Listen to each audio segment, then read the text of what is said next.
Presidente da República José Ramos Horta foi posse Francisco Tilman Cepeda, sai embaixador Timor-Leste para Reino Tailândia durante Tinantolo. Cerimônia tomada de posse ne, halau ia terça-feira, Loron Sanolo recém Lima, fulang outubro, tina rihun rua nulu recém hat, ia Palácio Presidencial para Pite Dili. Foi em cima posse, embaixador Timor-Leste para Reino Tailândia, Francisco Tilman Cepeda agradece a ser festado no parte roto, ne befo na confiança. Durante o embaixador Fon, se implementa prioridade be fixa ona e o programa governo nian no se mete em cooperação entre Timor-Leste e Reino Tailândia. Nessa costume ona embaixador da Rota Missão se leva troca fale atau nela bel husik ita missão se né mamo. Hawan por exemplo para Tailândia também embaixador ida tuan remata na missão ni fila fala Timor. Também kau bapra retoma fila fale serviço com esse chefe missão em Tailândia.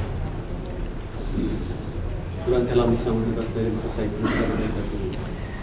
quer dizer, prioridade ne itane governo fixo na programa yo NB ita to halau Tailândia itane cooperação por exemplo henaba ia agência ida maka durante ne suporta ita makas ne mobolo Thailand International Cooperation Agency tidak ida ne sira halo cooperação makaso ita e for oportunidade barak ba ita atu ita bel desenvolve ita ne área de cooperação e âmbito yo por exemplo, treino diplomático, treino para ministério sira nessa turismo, agricultura, saúde, sira ine lau clerona.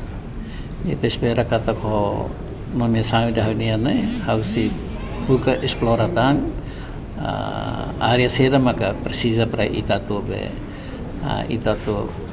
hatama ba cooperação né, atu ne sasan be launa se bele ita halo lau dia kliutan e karek bela aumenta tan cooperação serceiro nabe sidak tama ha koru nabe. A reportagem Sabina Sansa, Televisão Timor-Poste. Janela informação ba emogoto. Atua tem informação atual dia kliu, kita haluha. Haneham botão subscribe, like. Halo comentário no fahe tutang ba media sosial hotu.